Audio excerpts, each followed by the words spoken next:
The video of today is about self-esteem, your self-image, self-confidence, and I would like to share with you my vision about why it's so important to nurture it and ways you can do that. The reason it is so important to nurture it is because when we do not have self-esteem, when we do not believe in what we can, we do not appreciate who we are in essence.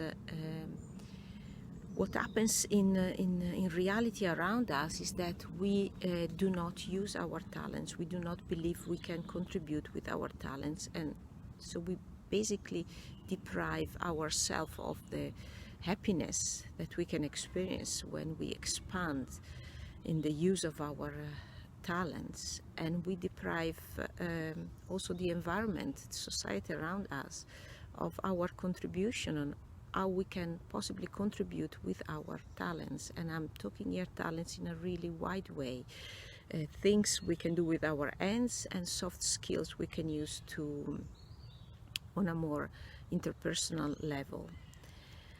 So that's why it is so important. The reason that this touches me and I believe it's relevant to do a video about it, it's because I know this is a really recurrent theme. If I ask clients, and I've been looking back on intake form of clients years back, and this is really a recurring theme, and it's not surprising because this is really the way we limit ourselves, and we end up suffering for what we cannot experience in our life because we don't believe we can, because we believe there's something missing, there's something wrong. And what I would like to say about this is that there is actually a really natural movement, a really natural tendency to want to develop, to want to learn more, to know ourselves more, to express ourselves more. And this is a really healthy movement. It's a really healthy tendency, a really natural, organic thing that happens in every human being. When this tendency ends up in the hand of an inner critic, that's where we end up in trouble.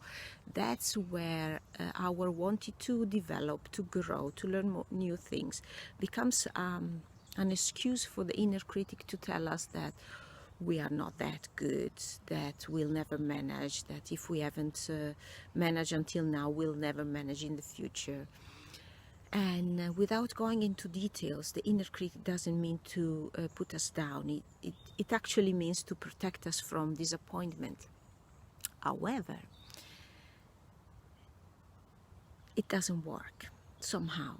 So there are ways we can change the relationship with the inner critic, and that's probably for another video. But for now, just be aware that there is an inner critic, that it's putting its finger in a business that it is your business, and it is the business of wanting to develop, to grow, to learn new things. And to help you make the first step in that direction, I would like to walk through a few areas of your life where you can start to look at things differently, do things differently, to start to make first steps towards a different self-image, a bit more of self-esteem.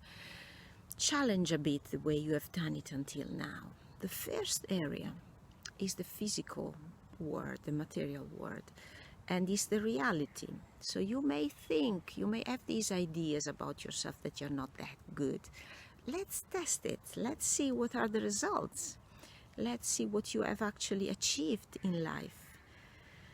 In your family, maybe you went through really difficult situation and you made it alive, and you probably achieved things in your work, difficult things, or things that were for you really challenging.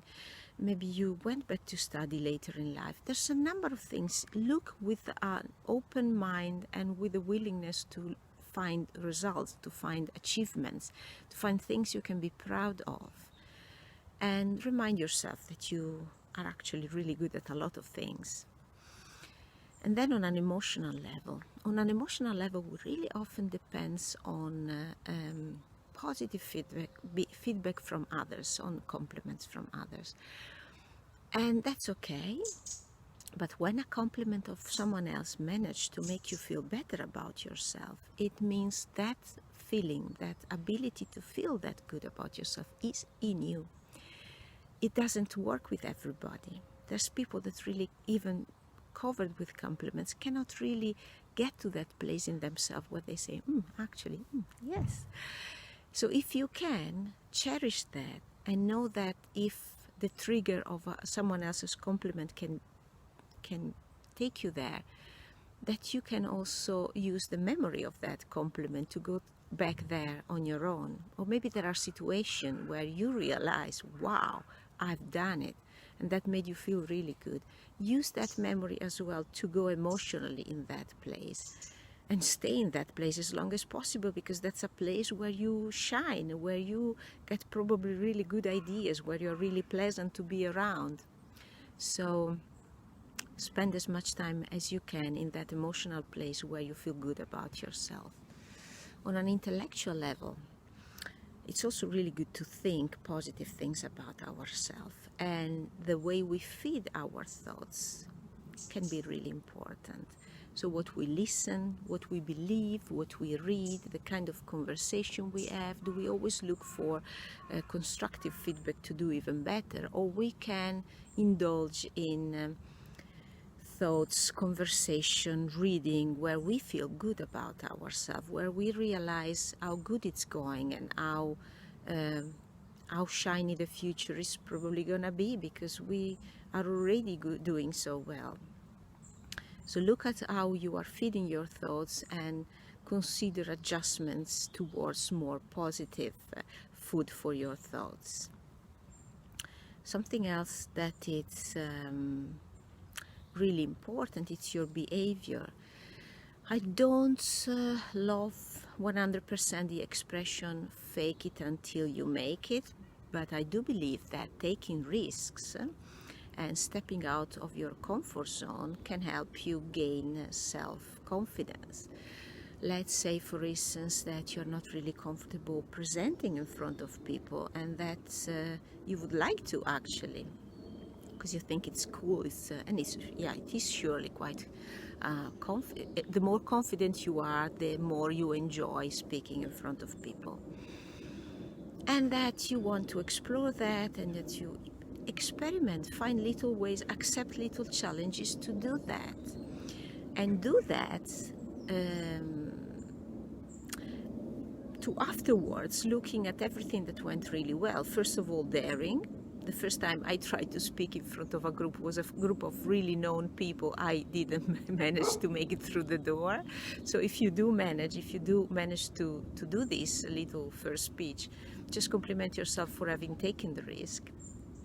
And then for all the little things you managed to do, you managed to be understandable, that you managed to bring your message across.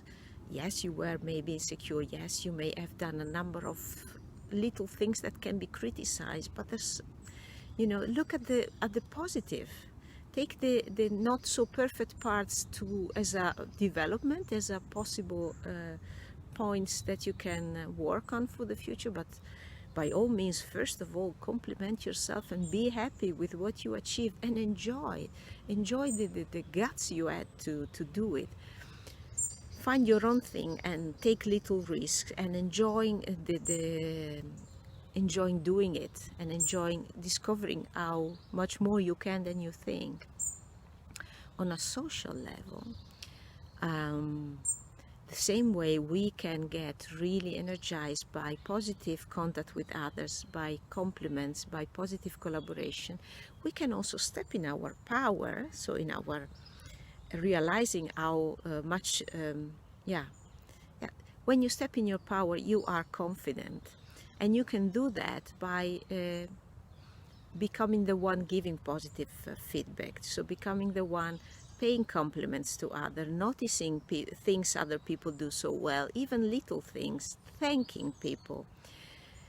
And by doing that, I have to repeat it. There's just one way to say this. You step in your power, and that's what in essence is having self-confidence. So I invite you to do that, and not just with the people you love, but with everybody.